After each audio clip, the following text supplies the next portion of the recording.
Hello guys, so for today's video natin, mag-unbox tayo ngayon ng Nintendo Switch 2. So ito po yung pinakabagong console ni Nintendo na nilabas, no? So this June 26, 2025. Okay, so yung na-avail natin guys ay ito po yung Mario Kart World Bundle. So meron po siyang kasamang physical copy sa loob ng ating box. Southeast Asia version po ito, no? Kasi yung ibang mga version po nito ay digital po yung copy ng Mario Kart. So kailangan i-download siya. Okay, sabay natin alamin kung ano bang meron sa console na ito.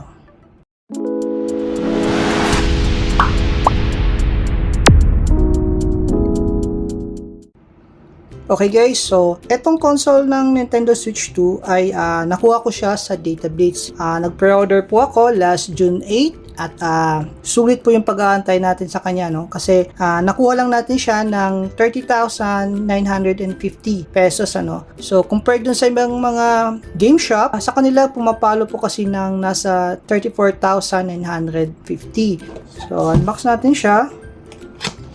Okay, so ito yung ating console. Okay, so itabi muna natin. Tapos yung ating mga Joy-Con. Tapos dito. Okay, so nandito guys yung ating Mario Kart World. Napacheck ko na kasi siya guys sa Datablitz, so kaya inopen na siya, no? Pero usually guys, pag binili nyo yung bago to, nakaseal po ito. Tapos yung ating user guide. Then meron din tayo ditong HDMI. Tapos yung ating strap and wrist, yan ano. Okay. Okay, so dito naman yung ating USB. Type-C na po ito guys, ano. Ayan, C to C. Tapos yung of course, yung ating game. Ito naman yung ating controller grip. Yung last ay ito na yung Nintendo Switch dock. So itong dock niya guys, meron po itong built-in fan sa loob para maiwasan yung overheat kung matagalan tayo maglaro. Yan, so i-open natin siya. Ito yan, makikita natin yung kanyang mga port. USB Type-C, HDMI, LAN port. Okay, so ito yung ating unit. Yung Nintendo Switch 2. Okay, so yung kanyang physical appearance. Yan, yan. So, di ko alam yun guys kung mababali agad ito, no? Pero maganda yung kanyang support kasi matigas. Okay. So, dito sa taas niya, ganito yung tsura niya. So, nandito yung ating power button, volume down, volume up, USB Type-C port. Pwede tayo mag-charge dito, headphone jack. Then, yung kanyang cartridge, lagay ng game cartridge. Okay. Sa baba naman, ganito yung tsura niya. So, nandito yung kanyang speaker, I think. Speaker ata to, no? Tapos, meron din siyang isa pang Type-C USB port. So, sa kanyang tagiliran naman, ganito yung itsura niya guys. Ayan. So, magnetic po ito. Ayan. Kaya din sa kanyang right side. Then, ito naman yung kanyang Joy-Con. Then, yung left. Ayan. So, medyo mas malaki na siya ngayon guys, ano, compared dun sa Nintendo Switch 1. Makikita nyo, button niya. Okay.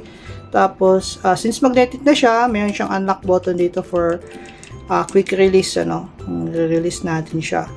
So, kabit natin siya guys at tingnan natin yung tsura niya. And magnet siya. So, hindi siya basta-basta matatanggal, oh. Malakas yung magnet niya guys. Ayan. Matagal siya matanggal.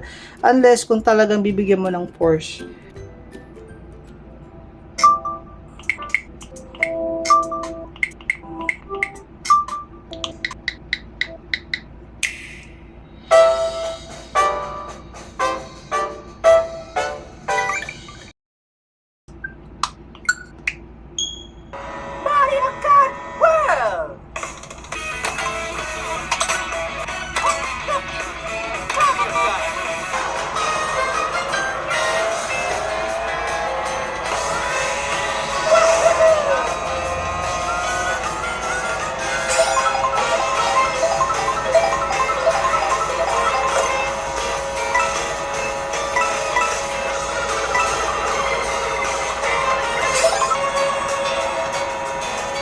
So, ayan guys, ano, napaka-smooth niya laruin.